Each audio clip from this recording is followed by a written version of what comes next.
Hello everyone हामीले चाहिँ last भिडियोमा चाहिँ प्रोग्रेसिभ वेभको चाहिँ हामीले चाहिँ एउटा डिस्प्लेसमेन्ट इक्वेसन निकालेको थियौँ हैन। पार्टिकलको डिस्प्लेसमेन्टको फर्ममा चाहिँ प्रोग्रेसिभ वेभको वेभ मोसनको चाहिँ हामीले चाहिँ इक्वेसन निकालेको थियौँ भने अब चाहिँ हामी चाहिँ डिफरेन्शियल इक्वेसनको फर्ममा चाहिँ वेभ मोसनको इक्वेसन निकाल्न गइरहेछौँ है त। सबैले हेरिदिनु होला।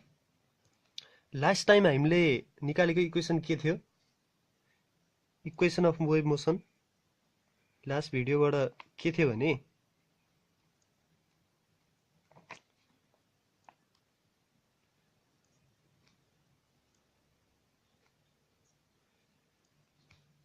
y equals to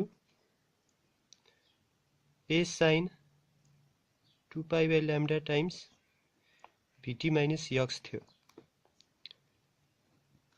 हामीले चाहिँ लास्टमा चाहिँ यो फर्ममा चाहिँ इक्वेसन निकालेको थियौँ प्रोग्रेसिभ वेभको इक्वेसन भनेर। यहाँ चाहिँ y भनेको चाहिँ पार्टिकलको displacement about the mean position हो, a भनेको maximum displacement of particle amplitude हो हैन। म यहाँ लेखिदिन्छु y equal to displacement of particle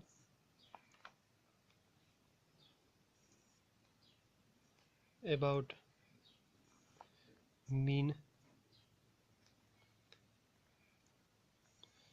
position a equal to amplitude of vibration lambda भनेको चाहिँ wavelength of wave, v भनेको velocity of wave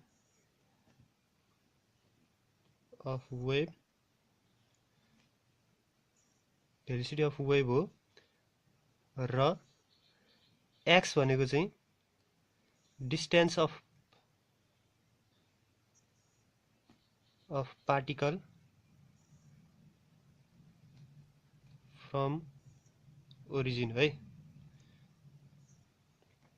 distance of particle from origin हो। हामीले चाहिँ यो इक्वेसन चाहिँ लास्ट भिडियोमा निकालिसकेका छौँ। अब यो इक्वेसन 1 को हेल्पबाट चाहिँ हामी चाहिँ वेभ मोसनको चाहिँ डिफरेन्शियल फर्ममा चाहिँ इक्वेसन निकाल्छौँ है त। डिफरेन्शियल फर्ममा इक्वेसन निकाल्नको लागि यसलाई चाहिँ हामी t को रेस्पेक्टमा डेरिभेटिभ गर्छौँ सुरुमा। डिफरेन्शिएटिङ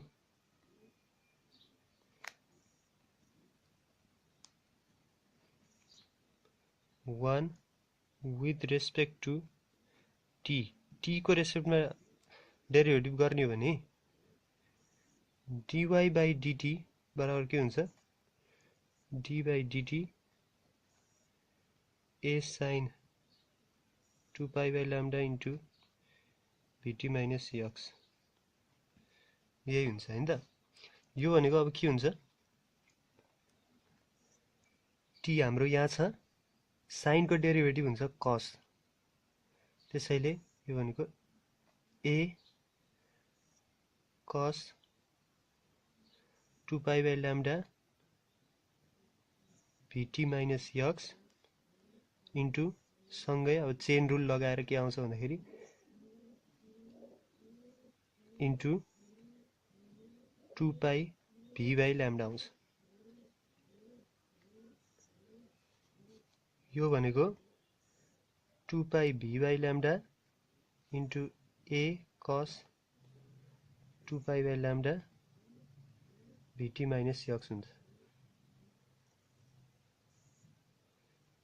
अब फेरि यो इक्वेसनलाई फेरि t को रेस्पेक्टमा डेरिभेटिभ गर्ने हो भने यसलाई हामी इक्वेसन 2 भनौँ। यसलाई फेरि t को रेस्पेक्टमा डेरिभेटिभ गर्ने हो भने d square y by dt square दुईचोटि डेरिभेटिभ गर्दाखेरि यस्तो हुन्छ इक्वल टु के हुन्छ त 2 pi v by lambda into a constant छँदैछ, cos को डेरिभेटिभ हुन्छ minus sine 2 pi by lambda vt minus x यो हुन्छ इन्टु चेन रुल लगाएर अब t को रेस्पेक्टमा गरेका छौँ, t को कोएफिसिएन्टहरु बाहिर आउने भयो 2 pi v बाई lambda यो हुने भयो। यो इक्वल टु के हुन्छ त? यो इक्वल टु अब हुन्छ मल्टिप्लाई गरेर 4 pi square v square by lambda square a into minus sine 2 pi by lambda VT minus X यो हुनुभयो।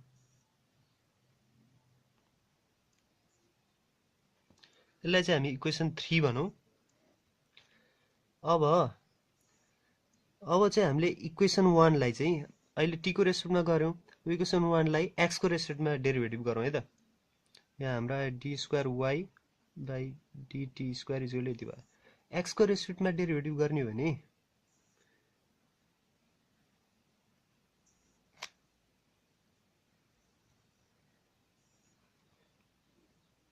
विथ रेस्पेक्ट टु x गर्ने हो भने चाहिँ dy by dx equal to कति हुन्छ त? त्यसलाई x को रेस्पेक्टमा डेरिभेटिभ गरौँ है त। इक्वेसन 1 छ हाम्रो y equal to a sin 2 pi by lambda into भिटी minus X. यसलाई म यहाँ छेउमा लेखिदिन्छु तपाईहरुलाई देख्न सजिलो हुन्छ। y इक्वल टु हामीसँग छ a sin 2 pi by lambda into भिटी minus X. यो हाम्रो इक्वेसन 1 हो है, इक्वेसन 1 हो। माथि नै लेखिसकेको छ, मैले तल फेरि लेख्दैछु छु देख्न सजिलो हुन्छ भनेर। अब यसलाई डेरिभेटिभ x को रेस्पेक्टमा यसलाई डेरिभेटिभ गर्दा के हुन्छ त? a कन्स्ट्यान्ट हो, a जस्ता जस्तै भइहाल्यो। साइन को डेरिभेटिभ हुन्छ हाम्रो cos, साइन को डेरिभेटिभ हुन्छ cos,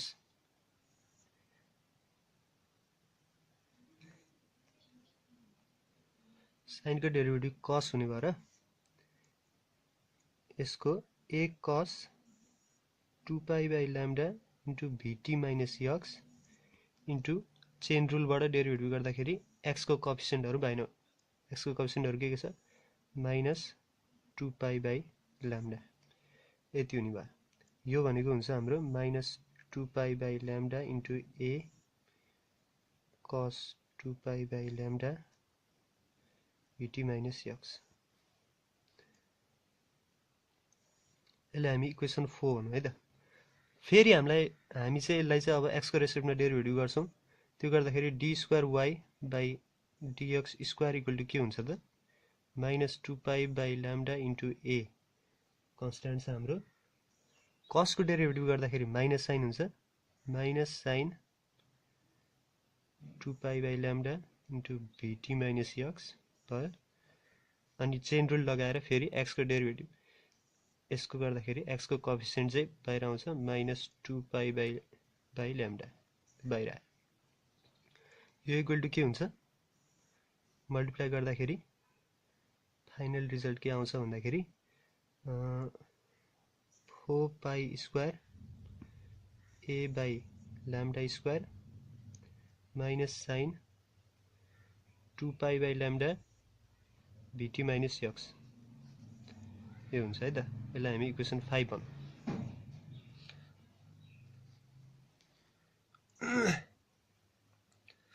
अब हामी यहाँ हेरौँ इक्वेसन 3 लाई र हामीले चाहिँ इक्वेसन 5 लाई चाहिँ कम्पेयर गर्ने हो भने चाहिँ के हुन्छ त? d square y by dx square छ। यो हाम्रो इक्वेसन 5 भयो। इक्वेसन 5 लाई र इक्वेसन 3 लाई चाहिँ कम्पेयर गरौँ है त। इक्वेसन 5 र इक्वेसन 3 हेर्ने हो भने यहाँ हाम्रो के छ? 4 pi square a by lambda square minus sine 2 pi by lambda VT minus X यो छ। यहाँ पनि 4 pi square a by lambda square minus sine 2 pi by lambda VT minus X यही छ। यहाँ एउटा v स्क्वायर बढी छ हैन?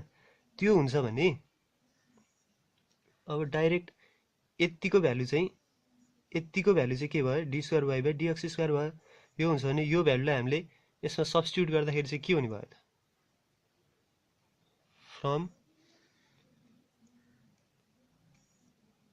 Equation I and v, I र v बाट हेर्दाखेरि दुईटालाई कम्पेयर गर्दाखेरि यसको भ्यालु इक्वेसन v बाट चाहिँ यतिको भ्यालु चाहिँ इक्वेसन आई मा चाहिँ सब्स्टिट्युट गर्दाखेरि के आउने भयो? d square y by dt square equals to v square times d square y by dx square आउने भयो। यो चाहिँ हाम्रो equation of wave motion in differential form, which is required differential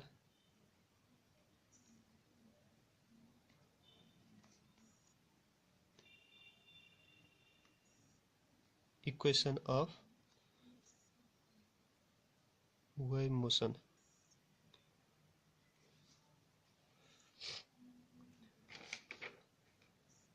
differential equation of wave motion चाहिँ यति नै हो है त। ल केही यसमा कन्फ्युजन छ भने मलाई सोध्न सक्नुहुन्छ। डेरिभेटिभ गर्न तपाईँहरूलाई गाह्रो लागिरहेछ भने भन्न सक्नुहुन्छ। अब यति नै भयो। यदि तपाईँलाई यो भिडियो मन पर्यो भने चाहिँ लाइक गरिदिनु होला, सेयर पनि गरिदिनु होला र सब्सक्राइब गरिदिनु होला। यति नै है त। ल थ्याङ्क यू भेरी मच।